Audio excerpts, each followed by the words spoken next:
You guys, we're down here at ZIMM'S Guitars. Today we're going to take a look at this 70s silver face Fender Champ. I'm just going to do some general maintenance, show you guys how to date these old Fender amps, and take a look inside the chassis, see what's going on there, and make sure everything checks out.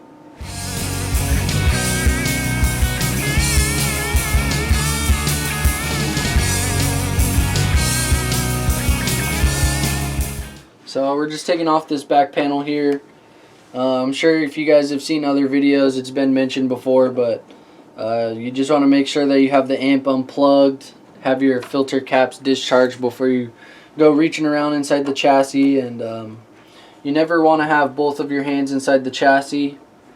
You always want to have you know, one hand in your pocket, because if you're touching the chassis or something that's grounded and you touch a capacitor in there that has a charge still on it, you're going to be a direct path to ground, and you're going to get shocked. So we're not going to go over too much of the safety stuff in this video. Go watch some other videos on that or read some forums, whatnot. But in this video we're just going to kind of take a look around, show you guys some of the general maintenance that I like to do on these old Fender amps before you start to push them hard, and probably check the bias on it, make sure that's all good, check out some of the tubes that are in it, whatnot. So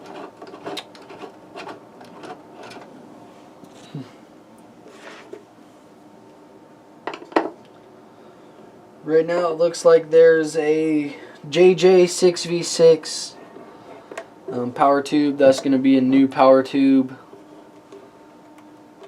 And it's also got a JJ 12AX7 right there in the preamp section.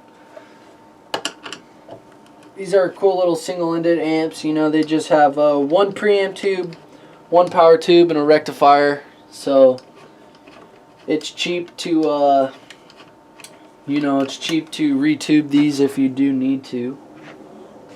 It's not going to cost you a whole arm and a leg, you know, like some Fender amps, you know, got like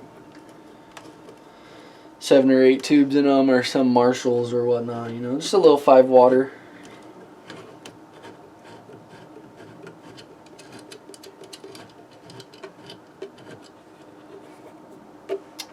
So we got the chassis unscrewed. The chassis strap should just lift right out. You're gonna want to make sure that you you have your power cable unscrewed from the side of the chassis, from the side of the cabinet, sorry.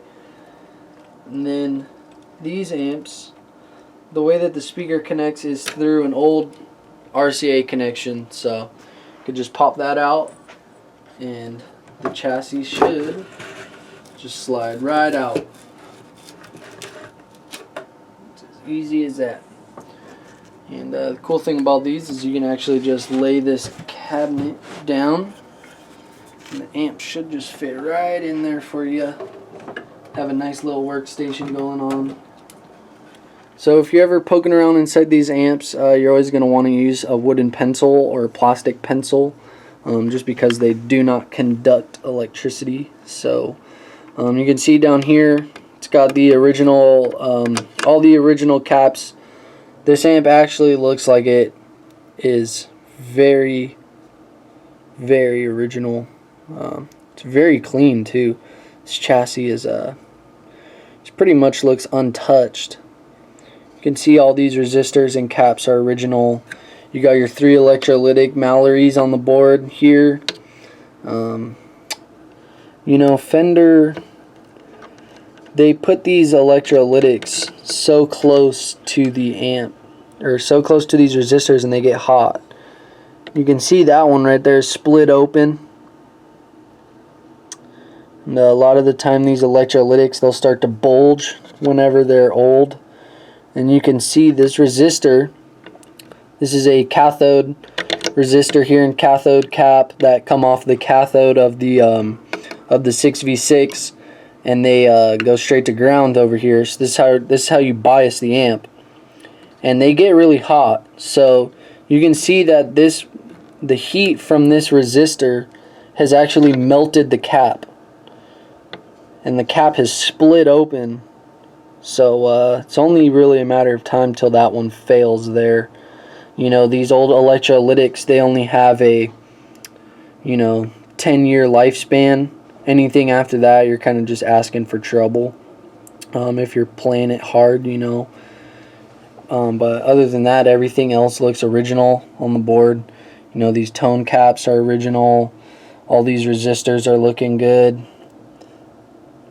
You could see that this is actually after Fender had switched from the cloth wiring. This transformer still does have the cloth wiring on it. Everything else has the new, plastic coated wires on it. But other than that, everything looks original. I doubt that this amp has ever even been opened before. You can see how clean this chassis really is. A lot of the time these the metal inside the chassis is all corroded. We got our pots up there. Those are looking pretty clean. Alright, so we're going to go ahead and replace the caps in here. We're going to put in the new electrolytics. So we just ordered the parts for those. We got to wait for them to come in. So whenever we got the parts for it, we'll be back and we'll get that done. And take a look at the transformers, take a look at some other stuff while we're at it. 1 week later. Alright, so we got the new caps for this Champ. Let's see, we just got some little sprigs.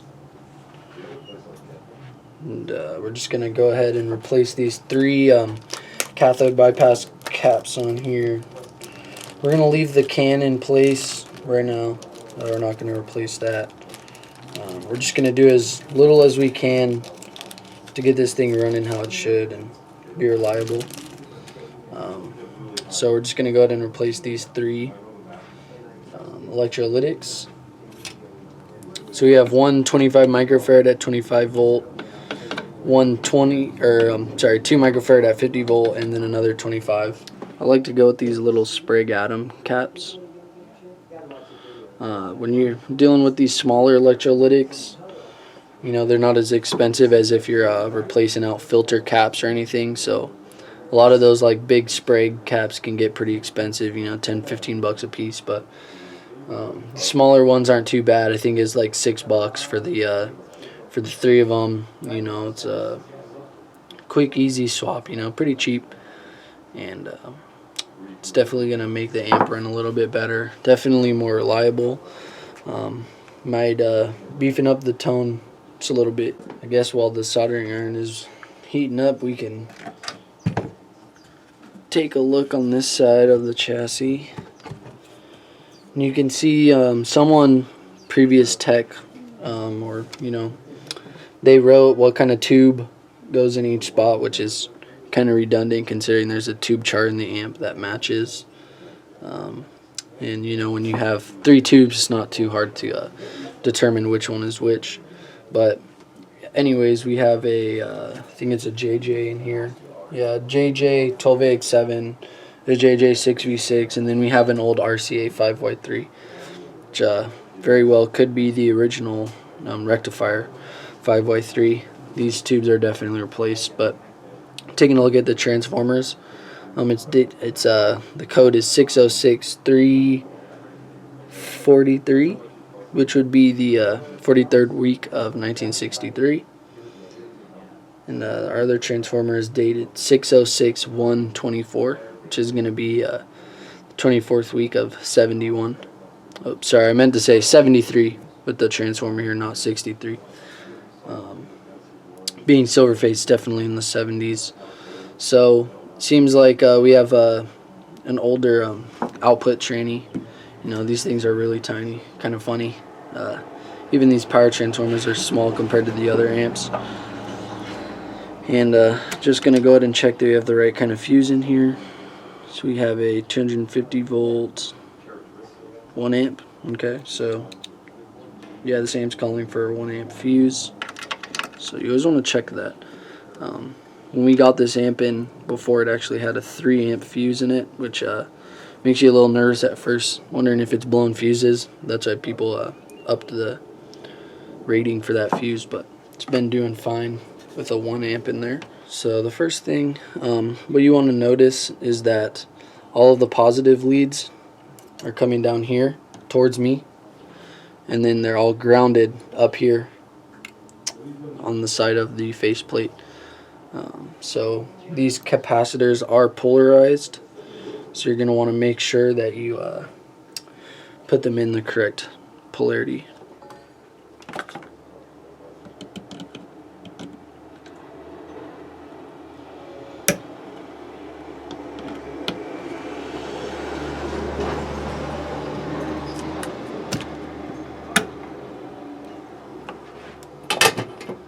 That is right. Fender, what they were doing, since these capacitors are grounded, I'm pretty sure that the lead that they're using for the capacitor goes straight to ground, so we might have to actually cut. No, I was mistaken. Alright, so we're going to put in our first cap here. I like to kind of pre-bend these. You can kind of measure and see if it's going to line up right. Just makes for neater work. It's going to look better in the end. And one thing, this is just kind of like a pet peeve of mine, is when people put in their caps, they put them in upside down, you can't see what value you have in there. You know, doesn't make a big difference, but when you're going back in and servicing an amp that someone else has worked on, makes it a little bit easier because you could kind of see what's going on without having to pull caps up to check their value and whatnot. So we're going to make sure we have our positive lead coming down towards us.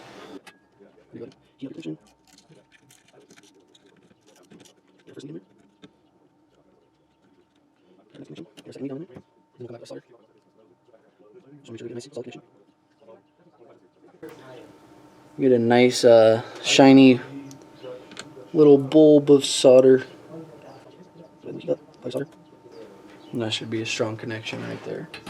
So we're gonna go ahead and let that cool down.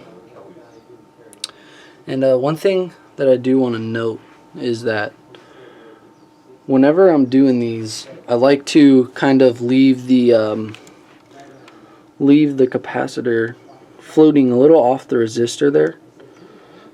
You can see right here, we leave the cap floating, a little bit of space in between that resistor. So these things do tend to get hot, and like we showed earlier, you can see this cap right here actually melted onto the resistor. So it's just one thing that you want to it's something that helps the life of the cap and its functionality. So we're going to go ahead and replace these next two capacitors here. So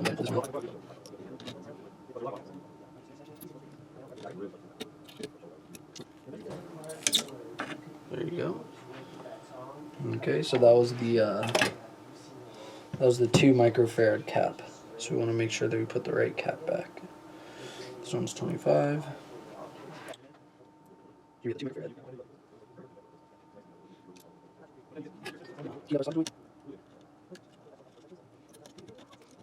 Okay, so we're just going to fill out this eyelid with some nice fresh solder. Like heat up work. Okay. Whenever you have these nodes with a couple different components all sharing the same eyelet. For example, we have this resistor cap, another resistor, and a little jumper wire between these two eyelets.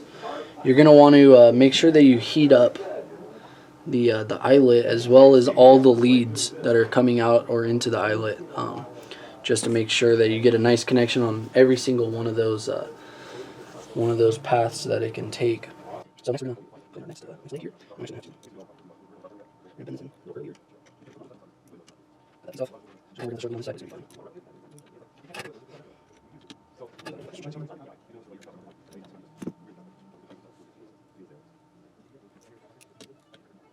I'm going to hold that on there. Our lead was actually a little short, but it's alright.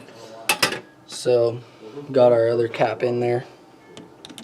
Give it a nice good little wiggle. Make sure we got a nice connection right there. And we are on our last one. This one was the worst of them. It's one of the first things that I noticed actually when we opened up the amp. And we'll take a look at this one close up here in a second.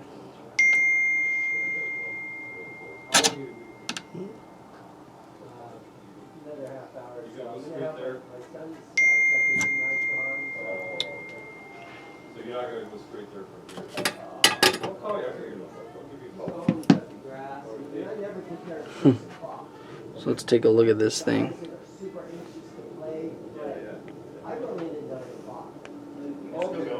It's pretty busted up. You know, all melted on this side and it's all split open. But anyways, we're gonna go ahead and put this last cap in.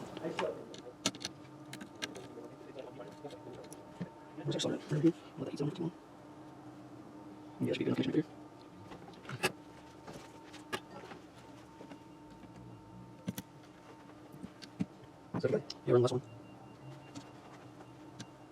That's our flow. Okay. There you go.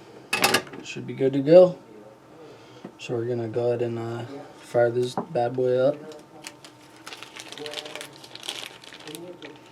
Meanwhile, I'll be monitoring the tubes, you know, to make sure that they're not going to red plate or anything. Probably take the bias of this one power tube on here. These are cathode biased amps, so this resistor right here is basically going to determine how much current you're letting flow through the power tube. You know, if it's running nice before, chances are that it's going to be running the same. Just changing out that cap ain't going to mess with too much. So we're going to go ahead and put this back in the cabinet. Actually, what I think I'm going to do, I'm actually just going to plug it in.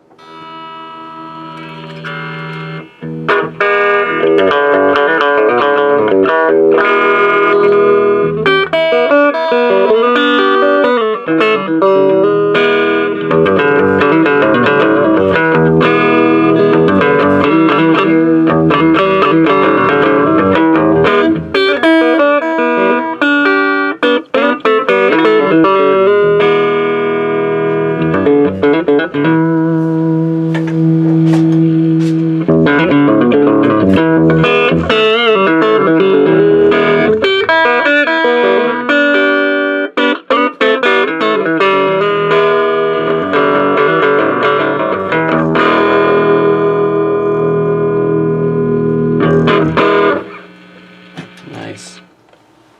Yeah, it's running really quiet. You could hear that hum is all from the pickups.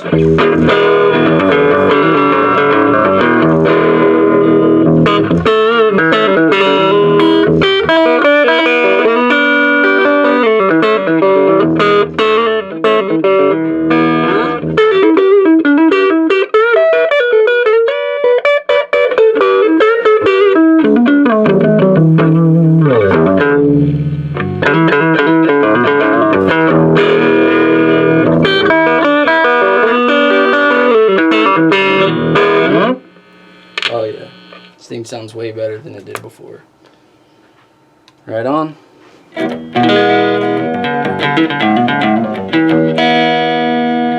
So we got this Champ put back together in the cab, and right now we got it on about 4.5 volume, and it's nice and clean.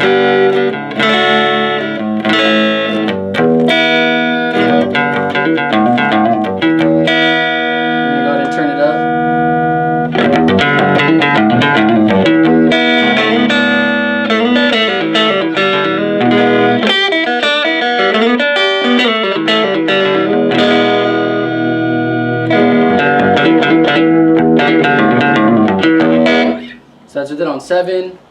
And if we get it at 9.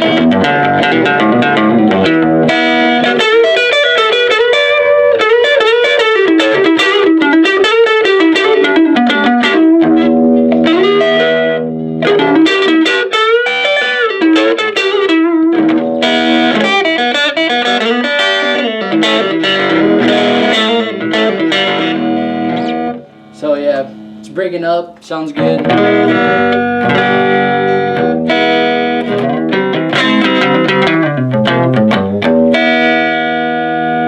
Sounds a lot better than it did before, and quick and easy servicing. You know, it takes about 20 minutes. So, right on. Thanks for checking it out. Come check this guitar amp out at ZIMM'S Guitars, Dobson, Guadalupe. That's right. Thank you, Nathan. Appreciate it. Thanks for watching, guys.